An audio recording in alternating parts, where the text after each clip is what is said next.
തിരുവനന്തപുരം നാലാഞ്ചിറയിൽ വീട്ടമ്മയെ കഴുത്തറുത്ത് കൊന്ന കേസിലെ പ്രതിയെ ജീവനൊടുക്കിയ നിലയിൽ കണ്ടെത്തി. നാലാഞ്ചിറ മടത്തുനടയിൽ വാടകയ്ക്ക് താമസിച്ചിരുന്ന സുരേഷിന്റെ മൃതദേഹമാണ് ഇന്ന് രാവിലെ തമിഴ്നാട് ചിദംബരത്തുള്ള റെയിൽവേ ട്രാക്കിൽ നിന്നും ലഭിച്ചത്. കൊലപാതകത്തിന് പിന്നിലെ സ്വന്തം വാഹനത്തിൽ ഇയാൾ രക്ഷപ്പെടുകയായിരുന്നു.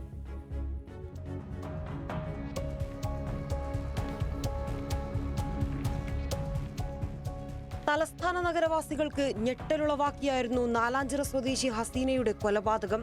കുടുംബ വഴക്കിനെ തുടർന്ന് ഭർത്താവ് സുരേഷ് പുലർച്ചെ കുട്ടികളുടെ മുന്നിൽ വെച്ച് ഹസീനയെ കഴുത്തറുത്ത് കൊലപ്പെടുത്തുകയായിരുന്നു.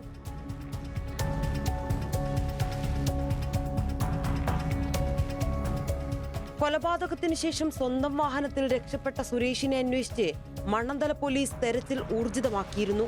തുടർന്ന് നടത്തിയ തെരച്ചിലിനൊടുവിലാണ് സുരേഷിന്റെ മൃതദേഹം ഇന്നുച്ചയോടെ തമിഴ്നാട് ചിദംബരത്തുള്ള റെയിൽവേ ട്രാക്കിൽ നിന്നും കണ്ടെത്തിയത്. പ്രതിക്കായി പോലീസ് വ്യാപക തെരച്ചിൽ നടത്തുന്നതിനിടെ ബുധനാഴ്ച വൈകിട്ടോടെ ഇയാളുടെ മൊബൈൽ ഫോൺ കരമന കിള്ളിപ്പാലത്തു നിന്നും ഉപേക്ഷിച്ച നിലയിൽ ലഭിച്ചിരുന്നു.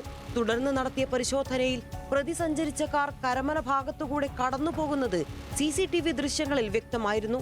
തുടർന്ന് പ്രതി വാഹനം ബാലരാമപുരത്ത് ഉപേക്ഷിച്ച ശേഷം ട്രെയിനിൽ തമിഴ്നാട്ടിലേക്ക് കടന്നതാകാം എന്നാണ് സൂചന. കൊലപാതകത്തിനു പിന്നാലെ ഇന്നലെ മൂത്ത മകളുമായി സംസാരിച്ചപ്പോഴും താൻ ആത്മഹത്യ ചെയ്യാൻ പോവുകയാണെന്ന് സുരേഷ് പറഞ്ഞിരുന്നു.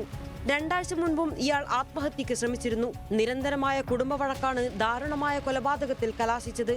ഒരാഴ്ചയായി കാണാതിരുന്ന ഹസീന ചൊവ്വാഴ്ചയാണ് തിരികെ വീട്ടിലെത്തിയത്. സുഹൃത്തിന്റെ വീട്ടിൽ പോയതാണെന്ന മറുപടിയിൽ പ്രകോപിതനായ സുരേഷ് വഴക്കുണ്ടാക്കുകയും തുടർന്ന് മണ്ണന്തല പോലീസ് ഇരുവരെയും അനുനയിപ്പിച്ച് വിടുകയും ചെയ്തു. എന്നാൽ വീട്ടിലെത്തിയ ശേഷവും ഇരുവരും തമ്മിലുള്ള വഴക്ക് തുടർന്നു. പുലർച്ചെ മക്കളുടെ മുന്നിൽ വെച്ച് ഹസീനയെ ക്രൂരമായി കഴുത്തറുത്ത് കൊല്ലുകയായിരുന്നു. കൊലപാതകത്തിന് ശേഷം രക്തം പുരണ്ട കത്തി കുളിമുറിയിൽ കഴുകിവെച്ച ശേഷമാണ് ഇയാൾ രക്ഷപ്പെട്ടത്. തമിഴ്നാട്ടിൽ നിന്നും മൃതദേഹം കേരളത്തിലെത്തിച്ച് പോസ്റ്റ്മോർട്ടം നടപടികൾ പൂർത്തിയാക്കും. ന്യൂസ് മലയാളം, തിരുവനന്തപുരം.